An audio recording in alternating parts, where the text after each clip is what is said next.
네, 안녕하세요. 지구상에 존재하는 곱등이 여러분들. 저는 가치 투자를 모방하는 곱등이입니다.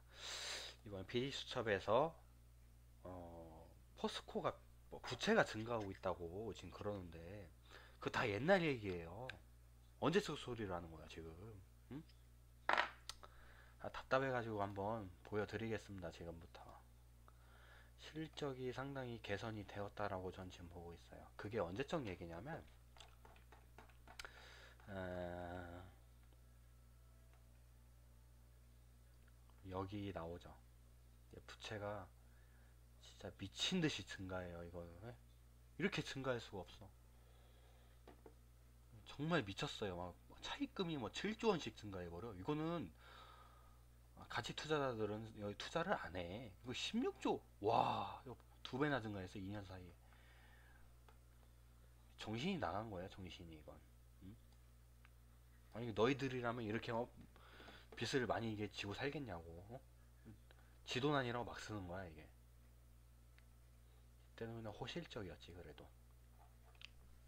저땐 철강 가격이 비쌌으니까 국내에서 시장 점유율도 괜찮았지. 현대제철이 막 이제 자라나고 있는 때였고 중국산도 그냥 들어오고 있는 때였으니까 저 당시엔 포스코가 건강했어. 그냥. 근데 허물어지고 있었지. 현대제철하고 중국산 때문에. 이거는 이제 별도 기준인데 별도 기준으로 봤을 때 실적이 이제 악화가 좀씩 보여지고 있어요. 철강 가격이 아마 내려가고 있었던 것 같아요. 이 당시 거를 분석을 안 했는데 아마 그럴 거예요.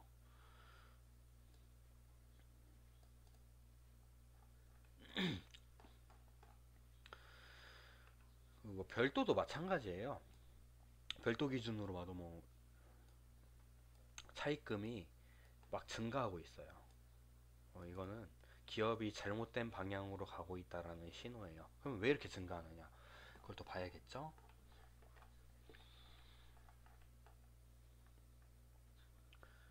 아, 이것 때문이에요. 이것 때문에.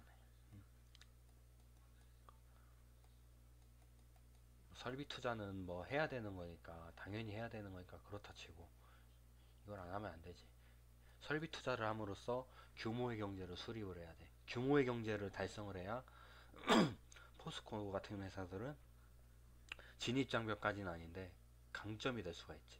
즉 원재료로 사올 때 목소리를 키울 수가 있고 제품을 판매할 때도 목소리를 키울 수가 있는 건데 이거는 굉장히 잘못된 방향으로 하고 있어요. 근데 이 인수하는 기업들이 어떤 기업들이냐 그게 더 중요한 건데 철강 회사를 인수하는 거 그러니까 설비에 투자하는 목적으로 하는 거라면 괜찮죠. 뭐 해외 설비라든지 그런 거면 괜찮은데 여기 뭐 돈을 많이 안 썼네요. 근데 해외에 많이 쓴 것 같아. 이게 확인하기 힘들게 해외에다 많이 투자하는데 해외에다 투자하는 게 맞고 현재로서는 잘 가고 또 이런 97년도에 한 거구만. 최근에 한 게 어딨어. 최근 거고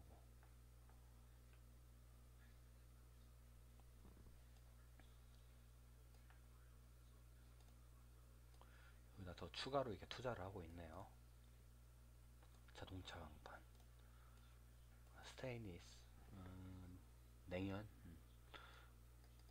자원개발 2010년도에 한 거. 여기다 또 추가로 이렇게 출자를 한 거 같은데 100%인데 이렇게 한번 출자했다는 거밖에 안 되는 그런 거 같아. 철강 제조 및 가공 이게 5천억 여기다 5천억 원을 추가로 더 투자를 했고 근데 저 회사들 내용을 정확하게 알 수가 없어요. 자원개발 나오네. 이 올해 신규로 투자한 거. 이 당시 2011년도 당시에 터키 스테인리스, 인리 여봐 자원에 또 투자해요. 상공령 CPS. 뭐 해외에 대한 투자가 굉장히 많은데 이런 것 때문에 자본 그러니까 이 재무 비율이 많이 망가진 거예요. 계속적으로 이렇게 투자를 하다 보니까. 부채 비율이 늘어날 수밖에 없는 거예요. 그러니까 자원 개발에는 투자를 안 하는 게 나아요. 자원 개발도 규모의 경제의 원리로 인해서 돌아가고 개발될 확률도 크게 높지 않고 수익성 자체가 낮죠. 맨 땅에 헤딩하는 사업인데 이게 리오틴토나 뭐 BHB 일리튼 이런 회사들 같은 경우는 괜찮은데 이게 자기가 쓰려고 이렇게 하는 거는 타당성이 없다라고 봐요. 안 하는 게 낫죠. 이때는 어쨌든 실적 자체는 그냥 호실적이었다. 보면 연결 기준으로는 뭐 영업이익이 5조 원이 나와. 5조 4천억 원. 어마어마하네. 이것도 좀 웃기네. 영업이익이 이거보다 커.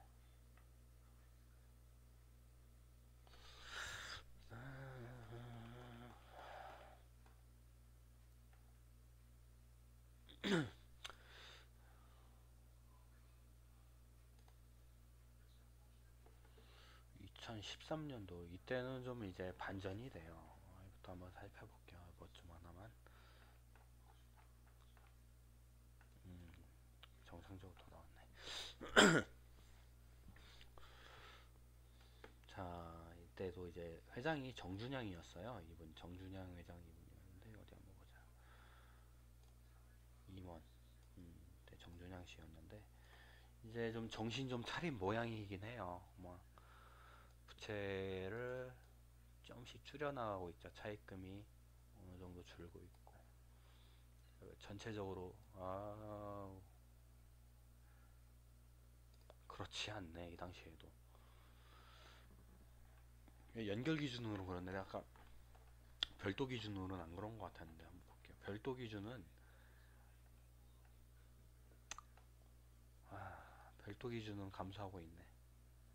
좀씩 이제 오른 방향으로 가고 있어. 근데 연결 기준으로 보았을 때는 그러니까 포스코 그룹 자체가 지금 방만하게 운영된다는 거죠. 이건 연결 기준은 계열사들의 그 지분율까지 이렇게 포함이 된 거거든요. 계열사들에 대한 지분율 그걸로 이제 이렇게 계산한 건데, 그러니까 포스코 자체는 지금 괜찮아지고 있어요. 이제 다시 포스코 자체는 살아날 기미가 보이는데 이 계열사들 같은 경우에 오히려 부채가 더 증가하고 있어요. 이거는 이제 다른 데서 이제 빼먹겠다는 거지. 다른 데에서 뭔가를 일을 벌이고 있다는 거야. 이거는 차입금이 그대로 유지가 되고 있네. 뭐 실적은 이 당시에 이제 악화가 되는 이제 시기였으니까 수익성이 계속 이제 떨어지죠. 철강 가격이 이제 떨어지기 때문에 중국산 뭐 철강이 나중에는 뭐 10억 톤 가까이 이렇게 생산이 된다라는 얘기가 나왔었는데 공급가잉이었어요. 뭐 절반 56%가 다 중국에서 이렇게 생산했으니까 철강에. 그러니까 포스코가 규모의 경제를 달성하고 싶어도 중국에서 막 역으로 이 규모의 경제를 지금 만들어서 이렇게 치고 나와 버리니까 아무리 조강 생산을 늘려도 살 사람이 없는 거야. 살 업체들이 없는 거야. 이건 너무 철강이 많으니까 재고가 막 쌓여 있으니까. 그렇다고 포스코가 중국산보다 월등히 품질에서 앞서는 시대는 지났고 지금은 비슷하게 봐요. 바이어들이. 이때 이제 주가가 이제 떨어지기 시작했어요. 제가 이제 2013년도에 이제 들어갔었죠. 이때부터 이제 포스코 주식을 조금씩 사모으기 시작합니다. 이렇게 악화가 될 때 사는 게 좋아요. 그리고 회사가 살아날 기미는 있는데 살아날 수는 있는데 가능성은 있는데 이 멍청한 경영진들에 의해서 이렇게 재무 비율이 완전히 이제 쑥대밭이 될 때, 이런 때 들어가면 가치 투자하는 방식으로 하면 그냥 괜찮아요. 나중에 정신 차리면 턴어라운드 되거든요. 그래서 최근 실적을 그냥 보면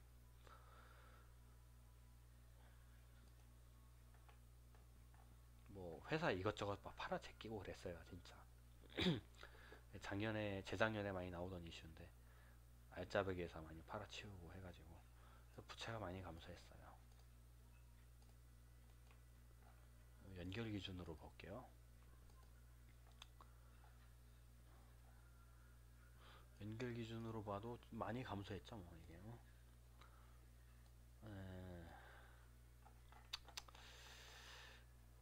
참 좋은 기업을 이렇게 망쳐놨어. 그러니까 얘는 37조, 8조 원 정도 수준. 그러니까 이때 2014년도를 기준으로 이제 포스코 계열사들도 다시 좋아지고 있다. 2015년도, 14년도 회장이 누군지 이제 봐야 돼요. 어떤 인간이 했는지. 권우준 이분이시네. 재직기간 20일, 21개월. 2014년도. 그러니까 좀 정신 차린 거예요. 그러니까 사람 하나가 바뀌니까 2013년도엔 정준영 씨였는데 이렇게 사람이 바뀌어 버리니까 좀씩 이제 티가 나는 거예요. 9개월 냈다 나오네요. 그러면 대략적으로 이때 기준이니까 3월이나 4월 기준이니까 아,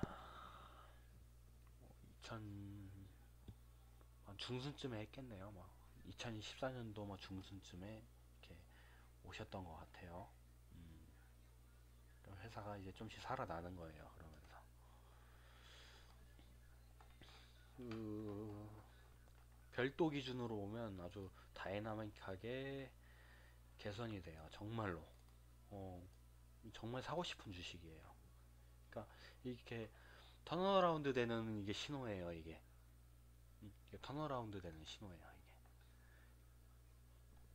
이제 회사에 쓸데기 없는 이제 자산들이 다 이게 없어지는 거죠. 부채 자산이 없어지는 거죠. 그러니까 다이어트 하는 거죠. 사람으로 따지면.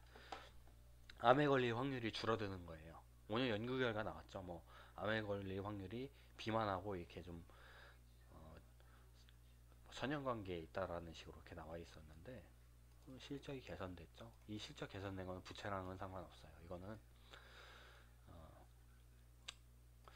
뭐 철강 가격하고 이제 관계가 있는 거죠. 중국하고 관계가 있는 거죠. 정리하면 그래요. 포스코 실적에 대해서 말을 하면 포스코 실적은 외부적 변수가 많았죠. 외부적 변수가 많은 거고 내부적 변수도 어느 정도 있었다. 뭐 규모의 경제를 만들지 못했다. 적절하게 대처를 못했다. 하지만 외부적 변수가 더 많았다. 밀고 들려오는 그러니까 외부에서 이제 오는 철강들, 중국산 철강들 많이 들어왔고 또 이제 현대제철도 많이 컸고 또 해외에서도 뭐 중국산에 치이고 저환율로 무장한 뭐 일본산에 많이 치이는 상황이었고 그나마 이제 선전한 곳이 경제 성장률이 이제 꾸준하게 이제 나타내고 있었던 어떤 그 베트남 이쪽 동남아 쪽에서 많이 이제 선전했었는데 그마저도 최근에는 좀 쉽지 않은 상황에 이제 도달했다. 그렇게 생각하면 될 것 같고요. 실제하고 직접적으로 연결되는 것들이 뭐 이제 금융 비용이죠. 금융 비용이 많이 감소했어요. 이걸 한번 보여드리면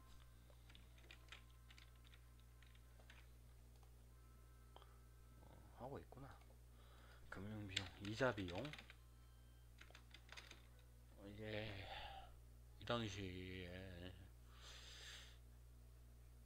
작년 기준으로 봤을 때 390억까지 이렇게 떨어진 거예요. 이자 비용이 줄어들고 있는데 야를 보면 전 세계적으로 금리가 내려가니까 이게 이 이자 비용이라는 게 단순히 국내 금리로만 볼 수가 없는 게 연결 기준은 해외 계열사들도 많기 때문에 해외 기준까지 이제 생각해서 해야 되는데 해외 같은 경우에는 이제 금리를 다시 올리는 상황이죠. 2015, 16년도를 기준으로 해서 어, 그럼 많이 이제 부채가 줄어들고 있다라는 거예요. 그런 것까지 감안해도 이거는 이제 별도 기준인데 이것도 연결이구나. 줄고 있어요. 근데 예전 걸 한번 볼게요. 이게 3천억이죠. 현재 3,200 다시 4억 곱하기 2를 하면 되겠네.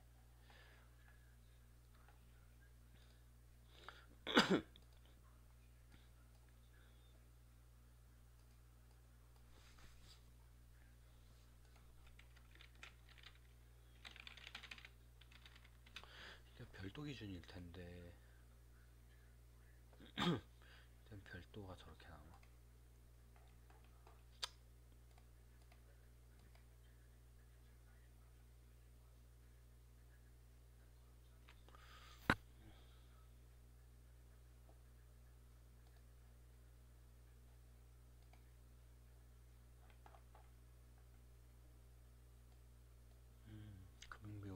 굉장히 커요. 수익도 큰데 비용도 크고.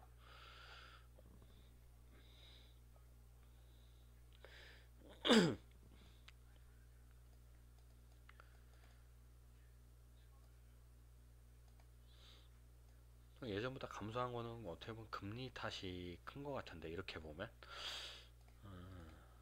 단순하게 보기가 어려워. 그러니까 또 세부적으로 분석할 필요가 있는 건데, 어쨌든 이자 지급이 7천억 원대로 봐야겠지. 이게 곱하기 2를 하면 감소한 건 맞는데,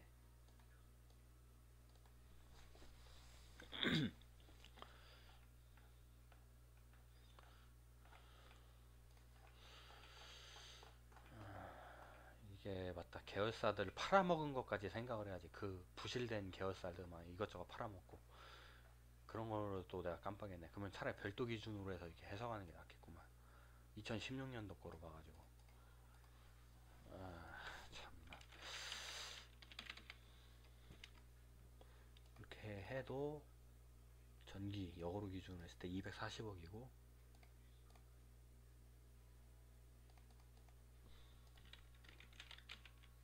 2차 비용.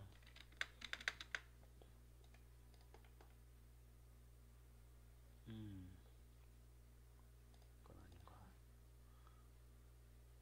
어휴, 확실히 차이가 나는 것 같은데. 두 개로 나눠져 있나, 이자 비용이? 이걸로 보는 게 더 낫네. 이거 확정체, 잘못 봤네. 아이씨, 이게 한 그러면 1,000억 정도로 잡고, 이자 비용이 줄었어요. 어마어마하게 줄었어요. 그러니까 별도 기준 포괄 손익 계산서로 봤을 때 한 이게 1,000억 원 이상인데, 현재 나오는 이제 이자 비용이 예전엔 2,700억이었으니까 어마어마하게 줄은 거죠. 음.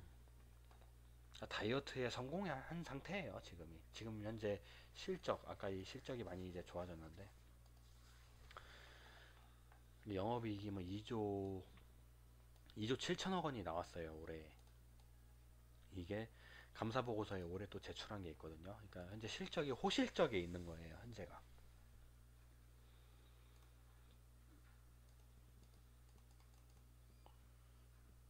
다 치워. 이제 감사보고서 제출을 했는데, 야를 보게 되면 부채가 계속 감소해요. 연결 기준으로 봐도 감소하고, 여기서 보면 뭐 4조 6천억 원까지 이렇게 나오고, 실적이 어마어마하게 지금 개선이 되고 있는 거죠. 이건 개별 별도 기준인데, 별도로 봐도 별도에선 뭐 부채가 이 정도인데 그냥 봐줄 만한 상황이고. 그쵸. 어, 많이 좋아지고 있어요. 실적 자체가 많이 이제 호조세에 있기 때문에 아마 이 추세가 길면 2년, 짧으면 1년 갈 거예요. 지금 현재 철강 가격이 이제 오르고 있는 상황이.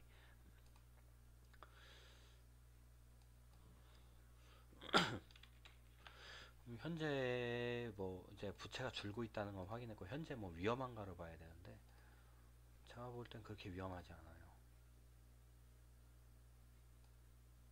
뭐 이것도 마찬가지. 2000년 16년도 거로 한번 볼게요.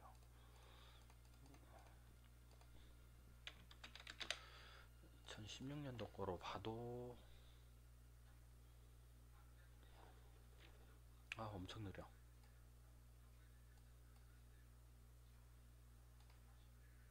어처구니가 없네.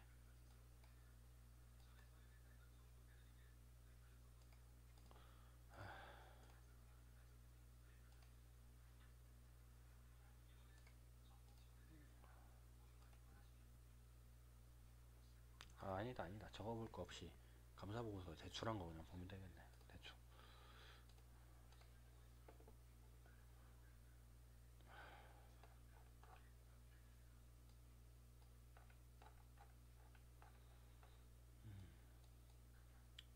어쨌든 뭐 현금 자체가 지금 낮게 형성된 거는 사실인데, 이제 당좌 자산으로 분류를 해보면 이 재고 자산 뺀 금액, 이거 재고 자산을 빼고 나서 이제 생각을 해도 이게 한 10조 원 정도가 있는 거예요, 당좌 자산이.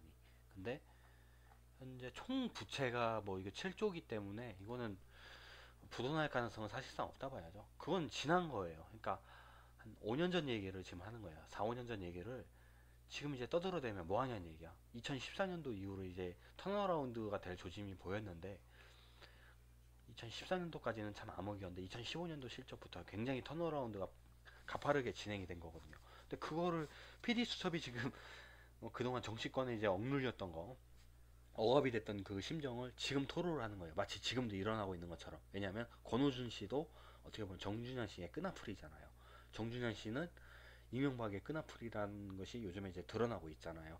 그러니까 보복성으로 이렇게 내보내고 있는 건데 이것 때문에 주가가 이렇게 흔들리고 있는 것은 굉장히 비효율적이다. 그러니까 시장 효율적 가설을 대변해주지 못하는 또 하나의 사례에 불과한 거죠. 말도 안 되는 거예요. 그러니까 가치 투자자들 입장에서 보면 굉장히 다들 어리석고 멍청하게 보이는 거예요. 원래 지금 포스코 실적은 포스코 주가가 지금 굉장히 올라가야 정상인 거죠. 지금 투자자들이 굉장히 겁내고 있어요. 그리고 이번에 보도에 나왔던 내용도 대부분 다 건설 쪽 내용이고 포스코 쪽 내용이 아니에요. 그러니까 아까도 재무제표에 나와요. 처음에 봤던 내용들 보면 연결 쪽에 계속 문제가 생기죠. 어느 순간부터 연결은 계속 이제 기하급수적으로 부채가 증가하는데 별도는 그냥 괜찮은 것 같아. 그냥 크게 의미하는 게 그거예요. 계열사들 위주로 두드렸다라는 거죠.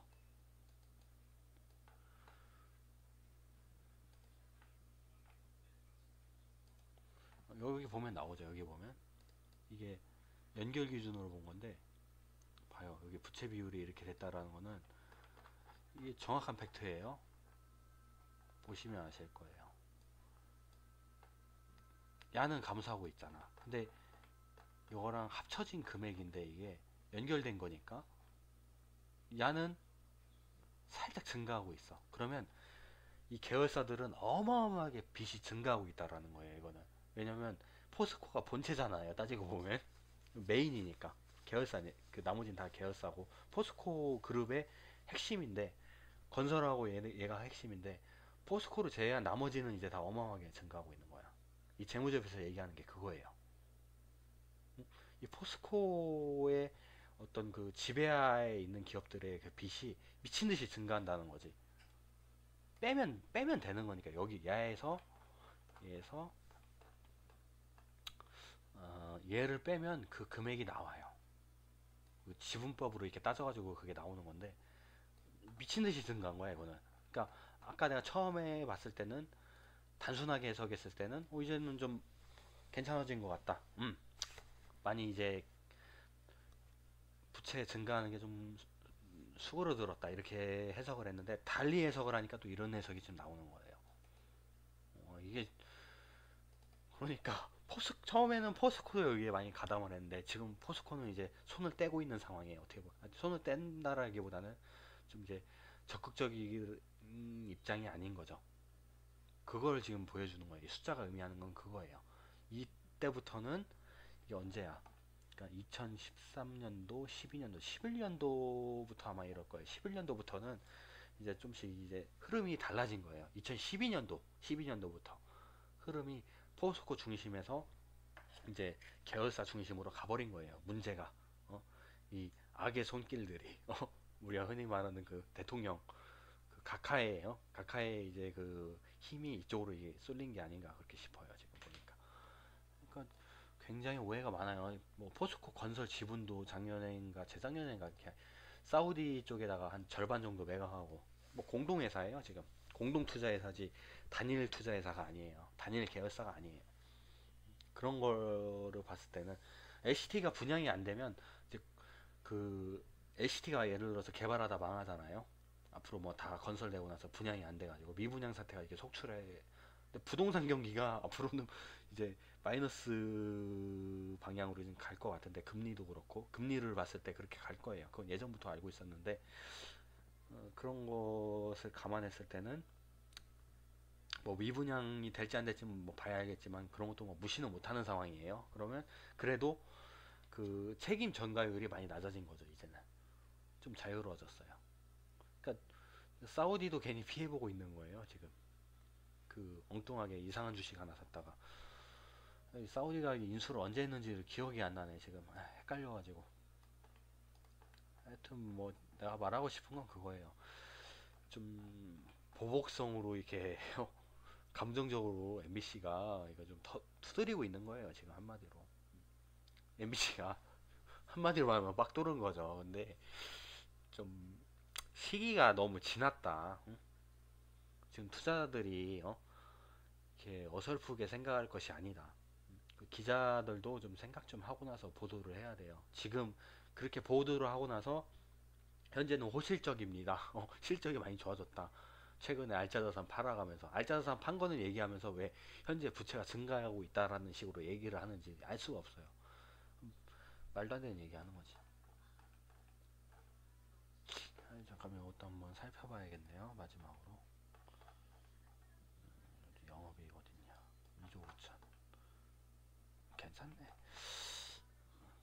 얼핏 보기엔 괜찮네. 네, 어쨌든 내가 전달하고 싶은 것은 뭐 이상입니다. 예. 그러니까 뭐 가치 투자를 하는 사람으로서 그 모방하는 사람으로서 봤을 때는 굉장히 지금 답답한 거예요. 이 상황이. 예. 그렇게 하고 나 그거 어디 갔지? 예, 마치겠습니다.